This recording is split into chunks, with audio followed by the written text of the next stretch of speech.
மாநில அரசுகளின் நிதி நிர்வாகத்தில் ஒன்றிய அரசு தலையிடுவதை எதிர்த்து உச்சநீதிமன்றத்தில் முறையீடு செய்துள்ள கேரள அரசின் நடவடிக்கைகளுக்கு தமிழ்நாடு அரசு முழு ஒத்துழைப்பை அளிக்கும் என்று தெரிவித்திருக்கிறார் தமிழ்நாடு முதலமைச்சர் மு.க. ஸ்டாலின்.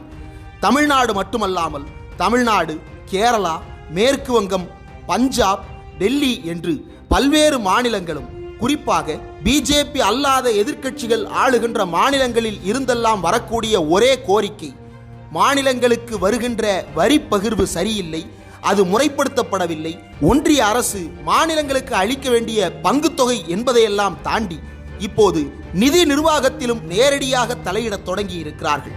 ஒன்றிய அரசு தான் நினைத்தால் ஜிடிபியில் இருந்து எத்தனை சதவீதம் வேண்டுமானாலும் கடன் பெறுவதற்கு வழிவகை செய்து கொள்ள தனக்குத்தானே சட்டம் போட்டு வைத்திருக்கும் நிலையில் மாநிலங்கள் என்பவை ஒரு குறிப்பிட்ட அளவுக்கு மேல் கடன் பெற முடியாது என்கின்ற நிலையை உருவாக்கி வைத்திருக்கிறது ஒன்றிய அரசு. மாநிலங்களுக்கு இந்த கட்டுப்பாட்டை விதிப்பது என்பதில் ஒன்றிய அரசு மிகுந்த கராராக நடந்து கொண்டிருப்பதாக காட்டிக்கொள்கிறது. உண்மையில் மாநிலங்களினுடைய நிதி நிர்வாகத்தை பொறுத்த அளவில் ஒன்றிய அரசு எதேச்சதிகார போக்கை கையாண்டு கொண்டிருக்கிறது என்பதுதான் குற்றச்சாட்டு. உண்மையில் என்ன நடக்கிறது என்பது பற்றித்தான் இன்றைய கோடாங்கி.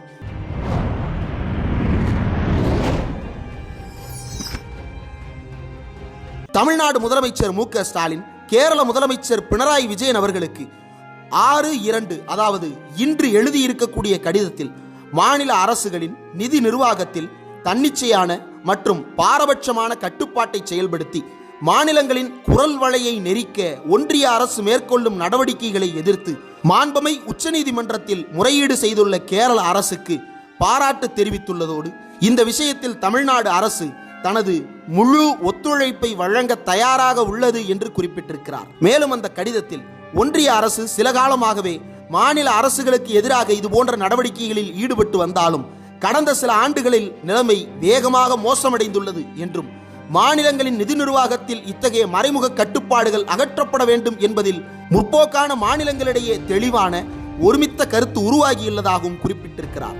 மாநிலங்களின் பொது செலவினங்களுக்கு நிதியளிப்பதற்கான பொது கடன் என்பது இந்திய அரசமைப்பு சட்டத்தின்படி மாநில சட்டமன்றத்தின் தனிப்பட்ட அதிகார வரம்பிற்கு உட்பட்டது என்றும், இருப்பினும் மாநிலங்கள் கடன் வாங்குவதற்கான வாய்ப்புகளை கட்டுப்படுத்த இந்திய அரசமைப்பின் 293வது பிரிவின் கீழ் தனக்குள்ள அதிகாரத்தை ஒன்றிய அரசு தவறாக பயன்படுத்தி வருகிறது என்றும், இந்த பிரிவின்படி ஒன்றிய அரசு முன்னனுமதி பெற வேண்டும் என்ற ஷரத்து மாநில அரசின் நிதி பொறுப்பு மற்றும் வரவு செலவு மேலாண்மை விதிகளின்படி வரையறுக்கப்பட்ட நிதி பற்றாக்குறையை நேர் செய்யும் மாநில அரசின் முனைப்புகளை தடுக்கும் கருவியாக ஒன்றிய அரசால் மாற்றப்பட்டுள்ளதாகவும், இதன் விளைவாக அரசமைப்பு சட்டத்தை உருவாக்கியவர்கள் கருதிய நிதி கூட்டாட்சியின் அடிப்படைக்கே மாபெரும் அச்சுறுத்தலாக மாறியிருக்கிறது என்றும் கடிதத்தில் குறிப்பிட்டிருக்கிறார் முதலமைச்சர் மு.க. ஸ்டாலின்.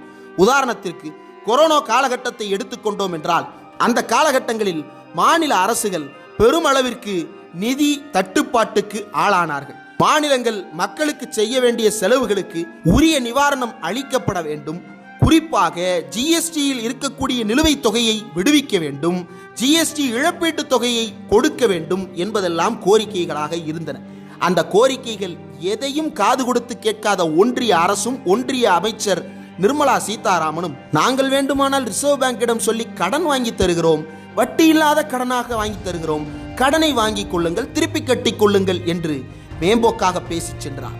மாநிலங்களுக்கு கொடுக்க வேண்டிய தொகையை கொடுக்காமல் வேண்டும் என்றே மாநில அரசுகளை அந்த காலகட்டத்தில் ரிசர்வ் பேங்கிடம் அடகு வைக்கும் வேலையை செய்தது ஒன்றிய அரசு. சரி, வெளியிலிருந்து கடன் வாங்கிக் கொள்ளலாம் அல்லது மற்ற நாடுகளின் உதவியை கோரலாம் என்றால், ஒன்றிய அரசு பல்வேறு வழிவகைகளையும் ஷரத்துக்களையும் பயன்படுத்தி மாநிலங்கள் யாரிடமும் எங்கும் நிதி பெற முடியாத நெருக்கடியை ஏற்படுத்தி வேண்டுமென்றே கடன் சுமையில் மாநிலங்களை தள்ளக்கூடிய நிலையை ஏற்படுத்தியது. ஆனால் தேவை கருதி நாமெல்லாம் கடன் கேட்டால் அந்த கடனுக்கு ஒப்புதல் அளிக்க ஒன்றிய அரசு மறுத்து கொண்டே இருக்கிறது. கேரளாவில் மிகப்பெரிய வெள்ளம் ஏற்பட்ட போது நிதியுதவி செய்வதற்கு தயாராக இருக்கிறேன் என்று சவுதி அரேபியா தானாக முன்வந்து கோரிக்கை வைத்தும் கூட ஒன்றிய அரசு அப்படியெல்லாம் அனுமதிக்க முடியாது என்று தன்னுடைய எதேச்சதிகார போக்கை கையாண்டது. ஆனால் இன்றைக்கு பல்வேறு திட்டங்களை செயல்படுத்த ஒன்றிய அரசு பெற்றிருக்கும் கடன் சுதந்திரமடைந்த இந்திய வரலாற்றில் 2014ஆம் ஆண்டு வரை இந்தியாவின் பிரதமர்கள் தலைமையிலான அரசுகள் வாங்கிய கடன் தொகையை விட பல மடங்கு அதிகமான கடனை பெற்றிருக்கிறார் பிரதமர் நரேந்திர மோடி. 50 லட்சம் கோடிகள் கடனாக இருந்த இந்திய நாட்டில் 155 லட்சம் கோடிக்கு கடனை உயர்த்திவிட்டு சென்றிருக்கிறார் பிரதமர் நரேந்திர மோடி. மீண்டும் நான் தான் வருவேன், உங்களுக்கு நல்லாட்சி தருவேன் என்று சொல்லுவதன் மூலமாக உங்கள் தலைகளிலெல்லாம் நான் மேலும் மேலும் கடன் சுமையை ஏற்றப் போகிறேன் என்று தான் சொல்ல வருகிறாரா என்பது அரசியல் விமர்சகர்கள் எழுப்பியிருக்கக்கூடிய கேள்வி. இந்த நிலையில்தான் இந்த அறிவிப்பும் கேரளாவில் இருந்து வந்திருக்கக்கூடிய அந்த வழக்கும் முக்கியத்துவம் பெறுகின்றன. தமிழ்நாட்டை பொறுத்தவரையில் ஒன்றிய அரசின் இத்தகைய நடவடிக்கைகளால் மாநில அரசின் முன்முயற்சிகளுக்கு நிதி திரட்டுவதில் குறிப்பிடத்தக்க பின்னடைவை ஏற்படுத்தியுள்ளதாக முதலமைச்சர் குறிப்பிட்டிருக்கிறார். கடந்த 2 ஆண்டுகளில் தமிழ்நாடு தொடர்ந்து 15 விழுக்காடு வளர்ச்சியை அடைந்த போதிலும் 2023, 2024ஆம் ஆண்டில் நிகர கடன் உச்சவரம்பை கணக்கிடுவதற்கான மாநில மொத்த உற்பத்தி வளர்ச்சியை வெறும் 8 விழுக்காடாக ஒன்றிய அரசு நிர்ணயித்துள்ளது என்றும் இதனால் நடப்பு ஆண்டில் 6000 கோடி ரூபாய் இழப்பு ஏற்பட்டிருக்கிறது என்றும் குறிப்பிட்டிருக்கிறார். மின்துறை சீரமைப்புகளுக்காக கூடுதல் கடன் பெறுவதற்கான வழிகாட்டு நெறிமுறைகளின்படி மாநில மின் விநியோக நிறுவனங்களின் மொத்த இழப்புக்கு நிதியளிக்க வேண்டும் என்ற கட்டாய நிபந்தனையால் நடப்பாண்டில் தமிழ்நாடு மின் உற்பத்தி மற்றும் பகிர்மான கழகத்திற்கு 17,111 கோடி வழங்க வேண்டிய கட்டாயத்திற்கு தமிழ்நாடு அரசு தள்ளப்பட்டிருக்கிறது. இந்த ஆண்டு மாநிலத்தின் நிதி வாய்ப்புகளை கடுமையாக கட்டுப்படுத்தியுள்ளது ஒன்றிய அரசு. எதிர்காலத்திலும் மாநிலங்களை பாதிக்க வாய்ப்பு இருக்கிறது. ஒன்றிய அரசின் திட்டமான சென்னை மெட்ரோ ரயில் 2ஆம் கட்ட திட்டப்பணிகளுக்கு ஒப்புதல் அளிப்பதில் வேண்டும் என்றே காலதாமதம் செய்து வருவதால் திட்டத்திற்கான மொத்த கடனான 33,594 கோடி முழுவதும் மாநிலத்தின் நிகர கடன் உச்சவரம்பிற்குள் சேர்க்கப்பட்டிருக்கிறது என்று குறிப்பிட்டிருக்கிறார் முதலமைச்சர் மு க ஸ்டாலின். ஏற்கனவே ஜிஎஸ்டி அமலாக்கத்தின் மூலம் மாநிலங்களின் நிதி தன்னாட்சி கடுமையாக குறைக்கப்பட்டுள்ள நேரத்தில் இத்தகைய பாரபட்சமான அரசியலமைப்பு சட்டத்துக்கு முரணான நடவடிக்கைகள் ஒன்றிய அரசு முன்னெடுத்து வருகிறது என்றும் சரக்கு மற்றும் சேவைகள் வரி அமலுக்கு முந்தைய காலகட்டத்தை ஒப்பிடுகையில் ஆண்டொன்றுக்கு 20,000 கோடி ரூபாய் வருவாய் பற்றாக்குறையை தமிழ்நாடு அரசு எதிர்கொண்டு வருகிறது என்றும் குறிப்பிட்டிருக்கிறார். இந்த 20,000 கோடி வருவாய் பற்றாக்குறைக்கு காரணம் ஜிஎஸ்டி. ஆனால் ஒன்றிய அரசோ ஜிஎஸ்டி வரியை வாங்கிக் கொண்டு கார்ப்பரேட்டுகளுக்கான வரியை குறைத்துக் கொண்டு மக்கள் வயிற்றில் அடித்து சட்டை பாக்கெட்டை நிரப்பிக் கொண்டிருக்கிறது. இதுதான் தமிழ்நாடு வைத்து வரும் விமர்சனம்.